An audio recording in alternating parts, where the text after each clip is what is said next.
Well, hello everybody and welcome back to the channel. I hope you guys are all doing really well. If you're new to the channel, my name is Sophia and I make book related videos, mainly videos about mystery thriller books, but a little bit of everything. And today I am back with my quarter 4 anticipated releases. However, it's very late because it's supposed to go up before October and we're now mid-November, I think, when you're seeing this. So just some books that I'm looking forward to in this last little bit of the year. So without further ado, let's go ahead and get started. All right, so the first one that I am excited for is called Yours for the Season by Emily Stone. There are many on this list that are Christmas romances, which is not a guilty pleasure, just a pleasure of mine. I have no shame about loving a good Christmas romance, but a lot of these come out at the end of the year, and so they have made their way onto my anticipated releases list. So Yours for the Season. So this one comes out October 7th, so it's actually already out, and this is a fake dating second chance romance. So it's about Melanie and Finn, and Melanie has had a terrible year because Finn broke up with her at a very public event, I think like an engagement party. And one day, 2 weeks before Christmas, Finn knocks on Melanie's door and is like, "Hey, can you pretend that we're together for the holidays?" And so they have this like fake dating second chance romance. I think it's set in the Scottish Highlands. I read Always in December by Emily Stone, which kind of destroyed me. Like, it was a good Christmas romance, but a lot more intense than I thought it was going to be.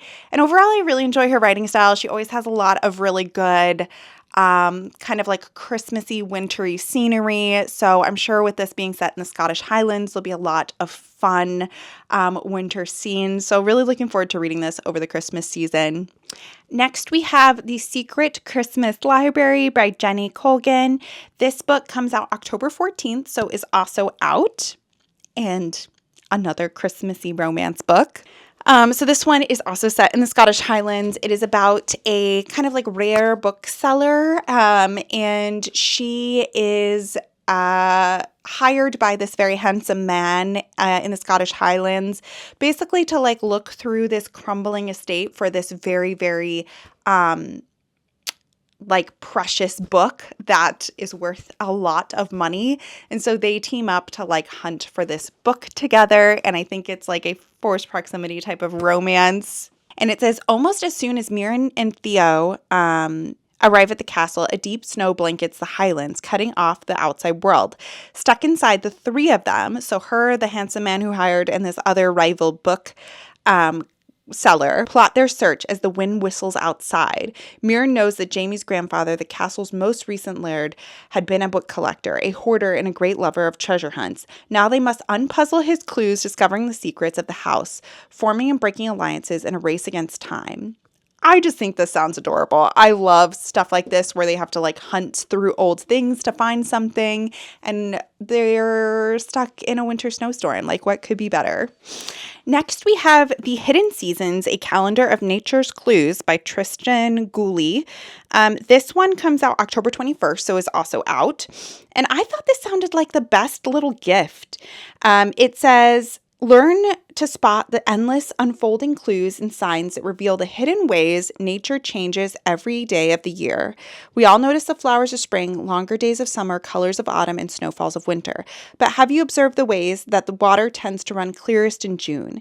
Did you know that at the stroke of midnight on New Year's Eve, you can find Sirius due south in the night sky? And then it kind of goes on to like all of these little like seasonal changes that maybe we're not so astute with and aware of.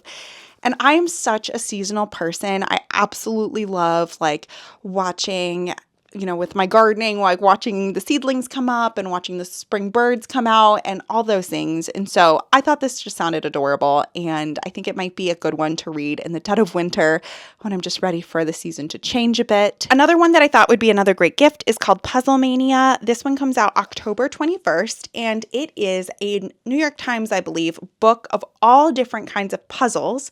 So there's like a massive pull-out crossword puzzle, all different types of puzzles. I believe it has sprayed edges too. And I think I might buy this for a couple of people for Christmas because it just looks so fun. Like, what's better than doing a giant crossword during the Christmas season. And I saw it at the bookstore, actually at Barnes & Noble when I was there the other day. And I was like, this just looks great. So if you're a big puzzle, like Sudoku, crossword, anything like that, I think this would be a really fun one to check out. And the last release is actually already out as well. Like, there were no November and December releases that I was really jazzed about this year. I don't know. But it's called The Wreck, and it is actually, or I think it's just called Wreck. It is the second book to Sandwich by Catherine Newman. This is a series about a woman who's kind of at a changing point in her life. This one's called Sandwich because she is sandwiched between her kids who are getting older, and she doesn't really feel like she knows them as well as she did when they were, younger, and she was with them all the time. And she's also between her parents who are getting older, and so she doesn't quite feel like she knows anybody as she used to. And she's also suffering from menopause, and so she doesn't really feel like she knows herself as well too. And the second one, Wreck, actually takes place around Thanksgiving time. I don't think it's like a Thanksgiving book, but very much like in the fall time. So I thought it would be a really fun one to pick up around like Thanksgiving, end of November time to see what I think. Sandwich was a middle of the road book for me. It was a 3 out of 5, I think, or 3.5 out of 5. But I am curious to like see if I enjoy the second one more. I did really like the writing style. All right, guys. So those are the books that I'm excited for before the end of the year. I know that this is a little bit of a sparse list, but I truly didn't have, like, there wasn't anything that was really, really jumping out at me. I would love to know, though, if there are books that you think should be on my radar that I've looked over, that I should read before the end of the year. And if you're reading any of the ones that I mentioned in this video. And with that, I will see you guys very soon with another video. Bye.